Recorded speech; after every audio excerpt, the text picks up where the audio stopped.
You ever feel like you're just running on fumes or you're doing everything in the business? Or what about those employees that come to you every single day and ask you the same questions over and over again? Well, you might have an issue with your systems and your business operations, which is what we're going to be discussing on today's episode of All Things LOCS. I think this is an area that I think most entrepreneurs kind of overcomplicate.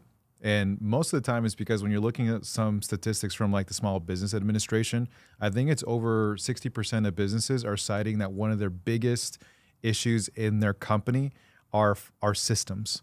That's the biggest one. So just to kind of give you a really simple kind of definition is that business operations is the management of all systems, processes, and protocols. So in other words, it's that which works. If this works, don't touch it for the time being. And if we need to stress test and take it to another level, then we'll move it on at that point. So here's a couple other pretty interesting things. But for today's episode, what we're going to be doing is going over a lot of like myths. There's the idea of operations and there's what actually is with operations. And so I'm going to be sharing with you a couple of things that might be plaguing the minds of most entrepreneurs, right? So like here's some thoughts. One of them is if the product and service is great, operations don't matter. I can't tell you how many people have actually said that to me. And it's like, it shouldn't matter if it's good. And it's like, no, it's actually quite the opposite. Or how about this? I can do everything myself, right? That's a big one. Also, technology will solve all operational problems. Operations aren't a revenue generator, and growth automatically improves operations. And there's more things that we're going to be going over, and we're just going to go one by one on what is this myth and what is the reality, and we're going to translate some of those into healthcare for those of you that are in that space. So Dan, when you hear that, especially in healthcare, right? If the product and service is great, it doesn't really matter how we get there. Operations don't matter. What's your take on something like that? Man, could probably spend multiple podcast episodes on this topic. It's kind of maddening a little bit where you hear that. You're like, oh my God. Yeah, I mean, at the end of the day, systems, processes, protocols, however you want to call it, it's all about making things a lot easier. So if you're doing really well in business, it's also about how do we, the goal is to not work more and more and more. And I love working as much as the next person, just like you do, but I like working smarter. And working smarter in business, even when you're doing well, is how can I make this easier for not just myself as the owner, but how can I make it easier for the rest of the team? And how can I make it easier for the people that we're actually servicing? So customers or patients, what's going to make their whole journey that much easy and simpler? And that's going to be about putting things in place that reduce time and reduce effort. So Right. When people look at it and say, well, if we just have a great product, or maybe in healthcare, the product is a doctor, what about the process before that? Yeah. What about the process that makes you wait an hour for that doctor to see you, or being on the phone to make an initial appointment and you're on the phone for half an hour? Those are efficiency issues that honestly piss me off. Like every time I experience that, it's maddening. It's the customer experience. Is at the end of the day, like what gets really impacted is customer experience. It's that, and then when you're just looking at your workflow for your employees, and being that we're all trying to figure out ways to increase productivity without increasing hours. So you can't take an employee and say, well, I got them working 60 hours so they're more productive. That's not the case at all. That's not the case at all. Yeah. Good luck with that anyway. Yeah. Because there's entrepreneurs that like, hey, I actually got the same productivity level from somebody else at 30 hours a week or 25 hours a week. And so I'm actually saving money on my labor costs because the operations in which they're following is just way more efficient than yours. And that's why I'm going to crush you. Yeah. So it's how to take the things that you're doing over and over and over again and just almost automate them. Yeah. And just really make them as efficient as you can. And to Antonio's point, if you have an employee who can get the job done in 30 hours compared to the employee who takes 40 or 45, which one makes more sense? And it's interesting that you brought that up, and I won't spend too much time on that, but there are a lot of owners out there who will get pissed if their employee gets the job done in 35 hours. It's like, you're shortchanging me, you lazy shit. It's like, I got the job done faster for you. What is the problem? Yeah. So there's a mindset aspect as well for a lot of owners too. And one thing I'm also kind of reading between the lines here is that the customer experience, like have you guys ever purchased something that it just felt like it's not worth the squeeze. The product is great, but oh my God, it's a headache. I think of two things. One of them is if you ever watched kind of the soup Nazi on Seinfeld, where it's like people are living in fear to get to that soup, and it's just sometimes it's like not even worth it. Another thing that comes to mind is even some car manufacturers like Ferrari, where you see a ton of influencers and car enthusiasts where it's like the process of just working with Ferrari is not even worth probably the Ferrari itself because of the headaches. So you can have a great product or service, but inefficient processes, slow delay times, if the customer experience is not that great, it's like you can actually lose a lot of business and a lot of revenue just because that's not really being appreciated. 100%. That's a huge one. And here's another one: is I can do everything myself. I got it. I'll do it. I'll handle it. They're almost taking on all the hats for themselves. When you work with companies like that, where it's blatantly obvious that the CEO is just doing a little bit of everything, how does that actually represent poor operations? I mean, first and foremost, you got to ask yourself the question, why would you even want to do that if you could? And the challenge with a lot of business owners is they're control freaks. Yeah, it's just better do it myself than someone else. Have control. 100%. Right? So I get the mentality of, leave it up to me, or if you want something done right, you do it yourself. But how scalable really is that? And outside of just the long-term effects of stress, being exhausted, not having any time, it's just leaving you no room to actually work on the parts of your business that really you're only able to do. Like if you think about it, you started a business for a reason, and it must mean you have ideally some certain level of skill that other people won't have. So you're spending time, doing some ancillary tasks that could be delegated properly to other employees, and then you're not working on the things that are going to take your business to the next level. But then you're wondering, why is my business not getting to the next level? Yeah, you actually said a really key word here, and maybe there's some of you entrepreneurs that are experiencing this and are just numb to the chaos, and that is burnout. Burnout is a huge thing that can cost you a lot of money. Here's actually a couple of statistics on that 62% of small business owners report high levels of stress, often linked to dual roles of management and day-to-day operations. And another one is that 70% of small business owners work more than 40 hours a week, and then 19% on top of that are working over 60 hours a week. And that's usually a representation of having poor systems and protocols and operations because they're having to do everything. Yeah. Now, the one thing I'll add to that is that, an owner, somebody who's like high level running a business, they might say, well, that's just part of it. It's part of the game, so to speak. But what about when that bleeds down into or trickles down into the rest of the team, to the employees? So now they're working a massive amount of hours, getting burned out. And, one of the major issues that's facing the U.S. that doesn't actually get discussed at all is the amount of medical providers, especially medical doctors, who are quitting simply due to burnout. Yeah. So when we talk about this topic and we fully understand what it's about, there's only certain things you can't change. I get it.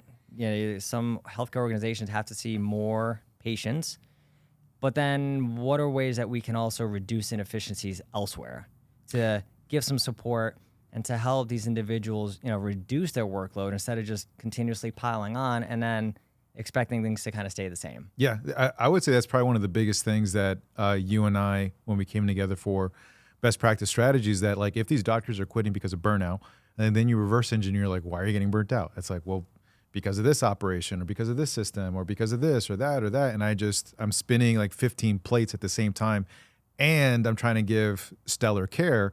It's not even worth it to me. I'd rather not work these 8 hours a week. I want to see my wife. I want to see my kids. I'm stressed to my eyeballs. I'm swimming in cortisol. It's just not worth it. And now you have a brilliant doctor that's off market. And so the people that are sick or needing help in that market are squeezed to just a handful less. And the trickle effect is actually quite poor. Yes. And all it is just learning some of these things that could be really helpful depending on the business, but it's very, very helpful for them. And it's just simply running operations and good systems. That's it. 100%. So that is definitely a problem with a lot. So here's another one, that operations only matter for large businesses. Like they don't apply to me. I'm too small, Yeah. right? What do you think? What do you actually say to something like that? Yeah, I mean, do you want things to run right? I mean, that's really what it comes Yeah. down to is that I think you're setting yourself up for limitations. And what I mean by that is maybe your vision of long-term success isn't, having 1,000 employees and making $50 million a year, but size, large versus small, when you're playing that small game, you're actually just limiting yourself in terms of your own growth. But even if you're a person of one, you can do things to make your life easier. Say if you say, well, I'm only one person or I'm just starting out, maybe I just opened up my business, I don't have any employees. Why do I need to create these efficiencies now? It's all relatively related. It's just how much do you want to put in? How much do you want to put in unnecessarily, really? How much work is too much for you? And then again, when you're looking to grow, again, even going from one person to 10 employees, that's still 10x growth. Yeah. All right, so that still requires systems to be put in place for employees, for customers. So it really doesn't matter at all. And it's very interesting that I've come across that as well. And it's just, well, I'm too small. I don't need it. Every business needs it. Every person needs a system. So I would say it's silly and a little bit foolish, but at the end of the day, the best time to start creating these systems is literally when you basically have no business. Yeah. So what I'm hearing is also it's the appreciation that it's not so much whether it's large or small. That's not the question. Are you doing it right, or are you making it harder on yourself? So it doesn't matter whether you're doing like a Fiat or you're working on a big rig. Are you fixing it right? Are you working on it right? It doesn't matter on the size. It just matters if it's correct.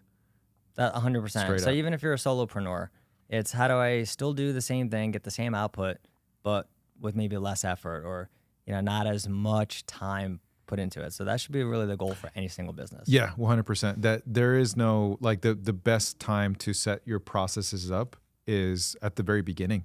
Yes. As soon as humanly possible. And what that does when you kind of think about the trickle effect or the compound effect of having poor systems as you're growing is that it can really lead to a lot of hemorrhaging of money. It can lead into one thing we talk about is like margin creep, like that there's areas of your business that are eating into the money that you could be making that you're just not aware of because of something that was set up a long time ago that you've outgrown. And there's no process of like finding out, like, is this working? Do we need to develop it? How do we make it sharper? And that's a whole kind of, not necessarily a can of worms, but it's almost like a can of worms within itself. It is. I've done that myself. Started in a small company and just, you're young and you don't know what you don't know at that point. So it's just to your point, we got a great product or service. Let's just focus on that. And then by the time you get to a point where you realize, hey, I need better systems and I need to put some process and protocols, you've grown so much that it's almost, A, you're wasting time going backwards to work on things that should have been done. And then B, you start actually, to your point, you realize how much have we lost because I didn't do this when I had the time. And that's usually the challenge for people is, we get busy and now you don't have the time to build these systems and processes out that you did have when you were just first starting. So when you're looking at it and saying, I'm a small business, why do I need this? Like, that's exactly why. So if you get to a point where you're not a small business, or even understanding that a small business still goes up to about, I don't even forget the criteria, 250 to 500 employees is still kind of considered small business. It's like that can grow real fast. So do the stuff at the beginning and make your life a lot easier. Yeah, 100%. So here's another one that I think is also kind of frustrating, where because here's a thought that some have that hiring more people will fix operational bottlenecks. If I just hired more people, it'll go away. But that's true though, right? I'm just kidding. No, it's not true at all. Oh, it's not true. Okay. Yeah. I thought adding more people fixes the problems. No, I mean, that's stuff a lot of people think that it's just, we're getting busy, but is your busyness due to chaos? Meaning there's no organization and there's no systems at all, or are you truly getting busy to the point where you need people to kind of come in and help fix the flow, so to speak? What's a good example of that? Like, let's just say a clinic, and would it be like if someone's just hiring a bunch of front desk people or hiring a bunch of nurses or insurance folks or whatever? Like, What would be something where you've noticed it's like you're way overstaffed here? You actually just need to adjust this stuff Yeah. here. So good example would be, say, if you have a healthcare clinic that just books a majority of their patients strictly in the morning time, even though they have all day. So it's going to seem that they're very busy for a certain point of the day, and it's going to trick them into thinking we need more help because we're running around for those 3 or 4 hours treating patients, and it's freaking ridiculous. We need more support. And then comes a afternoon lull of 2 or 3 hours. Now you have like 9 people standing around just twiddling their thumbs, as opposed to looking at the flow of the day and saying, why don't we maybe move some of those patients to the afternoon time when it's slower?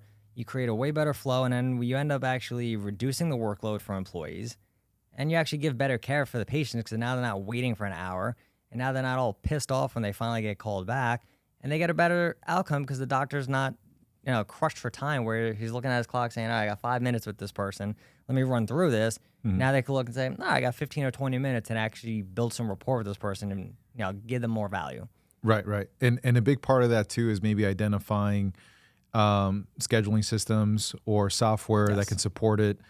Because I would say using that example, how maybe a clinic was run in 1999 versus today is worldly different. And even just a few years ago. And often this kind of leads me to my next one, which is interesting, that here's a thought that a lot of entrepreneurs have, and it's almost a reflection of just kind of doing the same thing over and over because it's familiar, and doing the same operations, doing the same healthcare, whatever, right? That operations are a one-time setup. That entrepreneurs believe that operations, once they're set up, they don't have to touch them ever again. But the reality is that the greatest CEOs are and COOs too, are constantly monitoring, improving, and adjusting to stay effective, especially as the business environment changes. In the business environment, it could be economic, it could be legislative, especially in the world of healthcare, where rules and regulations can change and flip on a dime. So, what are your thoughts when you're working with somebody and they're like, I just need to set it up one time and leave it alone, and I plan on it being this way for years? I think there's something to be said for. I think the mentality more so is about if it's not broken, don't fix it, right? It's like it's working great, why touch it? Because then there are people who they tinker too much, and you get those individuals that they're just changing shit all the time, and the staff are like, what are we doing this week? Is it new? Okay, so there is that aspect as well, almost like a complete 180. I really feel like it's important to figure out what actually does work, and then, which like you mentioned in the beginning, if it works, stick with it, but it's really more about what little tinkering can you do. And what's really important in business is to just focus on constant and never-ending improvement. That is something that I'll go to my grave, because it's really helping us focus on, it's not just a matter of innovating, but it really is focusing on how do we continuously strive to get better. And maybe getting better is improving a system by 1%. But when you do that consistently over time, it adds up. And what I like about doing that is it's not as drastic. It's not like waiting 5 or 10 years. And then you're like, all right, I got to change my systems around. It's by that point completely different. And it's just like a shock to the system. So it's like, hey, we're completely scrapping this whole system we have in place. And now we're rolling out this new one. And then you have employees who are also there for a long time. And it's very challenging for them. Because let's call it what it is. People don't like change. So when it's very drastic, it's a little unnerving for them. Whereas if it's just very gradual, they don't even notice the difference. Yeah, that's a big one. I think when people are looking at an adoption rate, so in a case like this, if you are rolling out maybe a new software for your clinics, and it's drastically different than what you've had, and the adoption rate is let's just say you had 100 employees, and 50 of them are using it completely perfectly, and then the other 50, they're kind of half-assing it. So your adoption rate would probably be around 50. It's 50%. Yeah.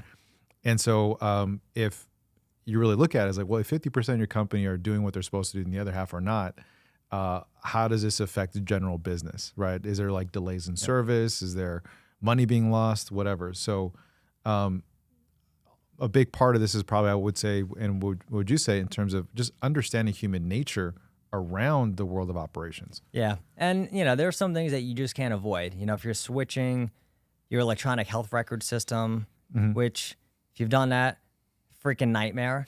But sometimes you have no choice. You've either maxed out of your old system or you just were never using one. So for those of you that have done that, you understand it's a massive strain on an organization, like literally everybody. It's just weeks from hell. So the more you can avoid those kind of scenarios, the better. Do you also feel that, what are some other indicators that you've seen where it's like, okay, this is an operational thing? Like what would be like an indicator of that? Where Yeah, like, I mean, okay, kind of like scheduling getting screwed up. Yeah, like scheduling issues. Or again, if people are just coming to you and asking the same questions over and over again. What would that mean if someone is like constantly hitting you up with the same, like if the doctor's like they're always asking me the same thing. Yeah, I mean, there are aspects of that where did you explain it the right way? That made sense for them. So did you teach them good? Were they paying attention? Is it a trust issue? But ultimately, at the end of the day, every instruction that you're giving employees should be written down.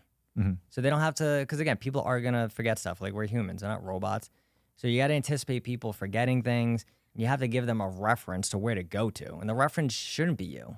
Because then when you're not there, what the hell happens? Yeah. So a big, important, critical thing about our operations is making sure that things are being written down, that there's a manual in place, there's an SOP in place, standard operating procedure in place.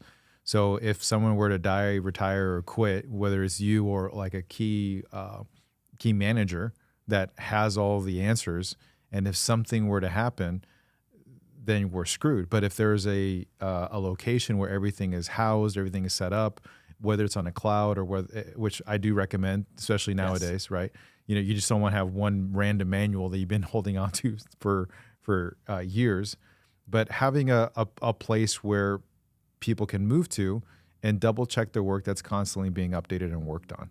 That's a huge one that I feel like is so simple that it's easy to do, but also easy not to do. Yeah, I mean, and that's a really good point. Even for an organization I was with in New Jersey, I just really was there all the time as the director. I mean, 60 hours a week, all day. So it's just, in my head, I'm like, what do you need to build all that stuff out for? I'm like literally here all the time. You guys can just come to me. And then I decided to move out of state, and I was like, oh shit, I don't have anything written down. Like, how the hell are they gonna know what to do now that I'm not here all the time? So you start to, run into that scenario. Like you said, worst case scenario would be, never know. Shit happens. People get in accidents. Yeah. They sometimes pass away.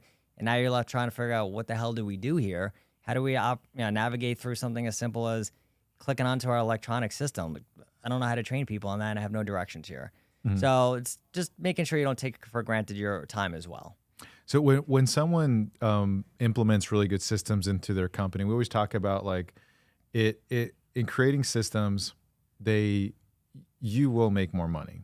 You will get your time back, and you'll end up being less stressed.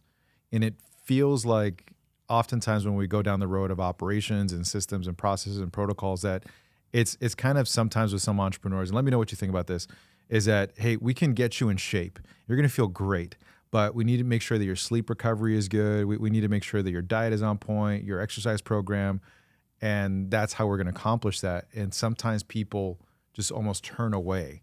We're like, I don't really want to make those changes. Yes. I don't know about all that. And it's like, that's what's actually going to help you. So in your experience, like why do you think like that's one of the things that tends to be almost avoided oftentimes around operations? I mean, honestly, I just feel like, a lot of people don't even know what that really entails. And then the second thing is it's, for most individuals, it's just challenging to build out. So it's like human nature, right? We always gravitate towards the stuff that we're good at. So if I'm terrible at putting together an operating procedure, or, maybe I'm just really gifted at something that I take for granted and I don't actually know how I do what I do. That's going to be hard to replicate. And I'll give you like a good example. The Wolf of Wall Street, Jordan Belfort. So amazing movie, but his book is phenomenal. And what I really appreciated about the beginning of that was he was explaining how he sold to clients and how the rest of his team was horrible. If you've seen the movie, you understand it. But then he finally started sitting down and wrapping his head around what is the system that he did that enabled him to do so well with customers. And once he reverse engineered it and he was able to teach it and outline it, the team skyrocketed. So it's really being able to also identify those things that we're great at and figure out how to teach it, but then know what we're poor at, and maybe being poor at building out systems and having somebody else to complement and kind of fill the gap, so to speak. Yeah, that's actually a really good segue out of this, is that when you are feeling like, hey, I'm overly stressed, I'm working too much, I feel like I should be making more money, or maybe the money that's in my business bank account compared to what my balance sheet says it should be in there. And also, so there's the money, there's a stress, there's a time component. And if usually like your gut is pretty right on this, where it's like, I feel like I should be above and beyond where I'm at now. Doing better. Yeah. So kind of that example with the Wolf on Wall Street is that you have these salespeople where it's like, all right, well, now they're being taught. Now they are adopting a system. They're adopting something that which works, right? Operations, that which works. And they apply it and they give it a fair shake, and then their numbers go up and they're able to do way more. They're able to do better things as well. Dan, we've been talking a lot about the what, like what operations are, what is going on with the thoughts of these entrepreneurs. And we touched a little bit about the why, like why people should really pay attention to this, because it is a lot of stress if you do it wrong. Yep. It is a loss of a lot of money if you're doing it wrong. It is a lot of time that's being just taken away from you and your family if you do it wrong, right? Like that's kind of the why. Like expand on some of the why, and then maybe we can touch into how, like what specifically we can do for different people. Yeah, I mean, when you're looking at the rationale, behind putting together standard operating procedures or trying to improve, workflow, you're really affecting two major groups here. You're affecting your own employees, and you're affecting your customers. So maybe you say, well, I just don't really care about the employee workflows. Yeah, but do you care about repeat business? Do you care about people getting the ability to, simple stuff like leave you reviews, refer other people? So it's really the why outside of just you looking at, all right, we're losing money or X, Y, and Z. Here's actually a really good stat to bolster that here a little bit. 32% of small businesses lose customers due to delayed or poor service, often caused by understaffing or inefficient operational systems. So that's a huge one. Yeah, I mean, like I said, you go to a doctor, you leave the office, you get a text message about leaving a review. That's part of a system. That's a really good system versus the person who's like, how do I get reviews? That stuff matters. People, again, they'll see a doctor if he's wonderful, or they'll go to a business, but if the service sucks, it's like going to a restaurant saying the food's great, but I got to wait an hour. How many times are you really going to go back? Not that. Some people are really going to get pissed off and say, I'd rather go to the place that maybe food quality is not quite as good, but I'll get it in like a quarter of the time. And that's the kind of stuff we're talking about, is how do you move faster, essentially? Yeah. Without any drop in your performance or your outcomes. So you're getting outcomes at a high level, but you're doing it in a much more efficient manner, quicker manner, and you're moving, and what you're doing is you're allowing your business to actually grow a lot faster, because you're not stuck always going backwards, making up for mistakes that keep happening over and over again. Speed wins. Yeah. Speed is a big one, especially in the market nowadays where everything is like microwave ready. If you're able to be faster than your competitor, especially in this space, but really in any space, if you're able to just be faster and not sacrifice quality, that competitive edge can mean wonders for a business just by having that. Because if there's one thing that spreads word of mouth quickly, is like they were so fast. And I don't care if it's a mechanic shop. Like I got my car and I put it in, the oil change usually takes an hour. And this other place, they got it out in 15 minutes. Oh my God. Like that stuff matters too as well, just by being quicker. And that's not going to happen if there's confusion in our systems, if there's chaos in our operations. That is impossible to do. Yeah. I mean, and I'll give you like another quick example. I mean, a patient comes in for treatments, their treatments get denied. The people that handle the denials never tell the provider or the front desk. So the patient keeps coming back in for visits that are never approved. That's a communication process. And then the patient gets a bill because you guys don't have your shit together, and now all you did is cost them money and a lot of emotions that weren't necessary simply if you had a process together. Very, very so simple. It's really, as much as we're talking here about the what and the why, it's really just understanding how everything you do day to day is either in a good process or it's not. And the stuff that you're having trouble with is usually due to lack of process.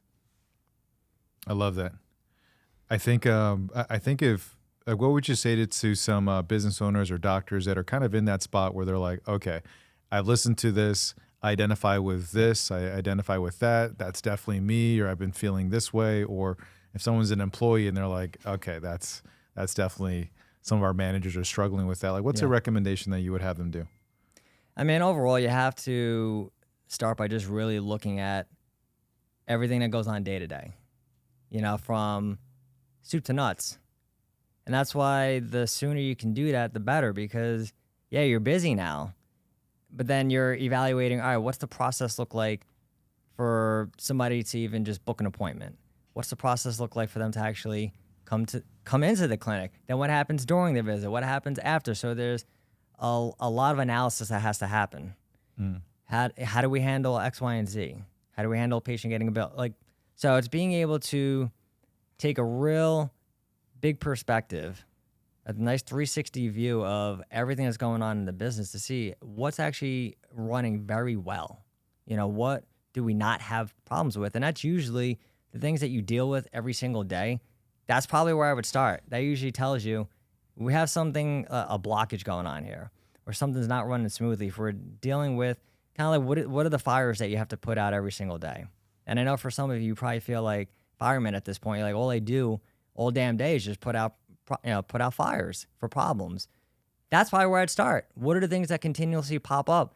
And maybe it's because you don't have a system or a process or a protocol. Nobody was ever trained on it, or they don't have a reference, like Antonio was saying about a manual to go back, or a video to rewatch on how to do something. So I would say start there first. Fix the stuff that is just continuously kind of biting you in the rear end. And then once you get all that settled, then you start looking at your company as a whole and say, all right, what areas are actually running really well that could just maybe be improved upon? I love it.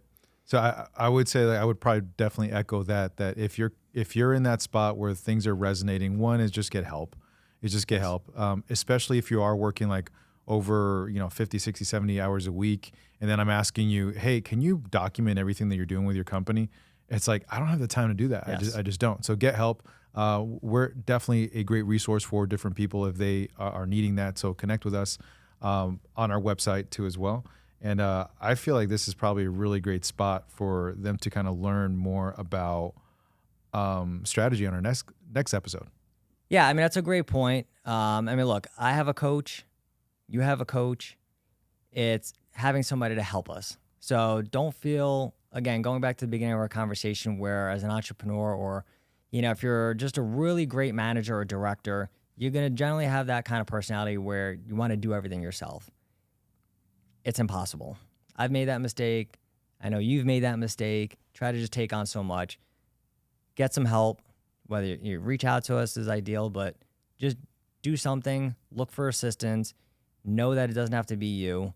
And recognize that by cleaning some things up, not having to do a full overhaul, your company will do insanely better. All right, welcome to the follow-up, little bonus episode based on today's topic at hand for you healthcare practices and organizations. Now, we discussed operations today, so I want to give you a few golden nuggets on what you can do to specifically apply to your practice today that's going to actually get you moving in the right direction. Now, I want to throw out a few stats for you first, because I just love stats because it paints a good picture for you. So 32% of small businesses. Now, in the podcast, we talked about how many employees you need to have to qualify as a small business. And for some groups in America, it's 250 to 500 employees. So it's a lot of you out there that qualify as small businesses. But 32% of you lose customers because you have systems that are inefficient. 19% of you owners are working more than 60 hours a week. And 25% of you owners are spending a quarter of your time on just admin tasks, which is HR, payroll, and things like that. Now, you might be thinking, well, I don't qualify for any of that, so really, what's the big deal? All right, this number is one that actually should bother all of you because it really bothers the hell out of me, which is we encounter 98,000 deaths in the US every single year due to errors. Think about that. Errors and inefficiencies are costing people's lives. So if you're maybe in an orthopedic practice and you say, well, that doesn't affect me, okay, fine. Then you're just working a lot of hours you don't need to work. But if you're in the hospital system, say, geez, like what are we doing that's contributing to people legitimately dying? That's actually a major issue. And when we talk about systems and operations, it's all about how to become more efficient. And it doesn't mean cutting corners, and it sure as hell doesn't mean working more hours. It's all about how can I reduce my time by getting the same result, if not better. Because at the end of the day, working 40 plus hours, necessary 100%. But again, there are stats out there to show that work performance significantly drops once you get past 40 to 45 hours. So how much good work are you actually doing? And that's why today I really want to talk about the 3 areas that you can do right off the bat to get going and to really become more efficient, save yourself some time. I know all of you out there want to save or reduce stress and make more money in this. I mean, at the same time, we all want to do the same things, right? Work less, make more, have less stress. And that's what systems actually allow you to do. So the first thing I want you to do is we're going to start from the very beginning of the patient journey, because that's honestly for all of you the most important thing, which is getting patients. In fact, most of you, how much money do you spend just on marketing? And how much time and energy you spend on marketing and then nothing else? You're like, I just got to get patients in. So let's start with that process of what does it look like for a patient to actually just come into your clinic and get treatment.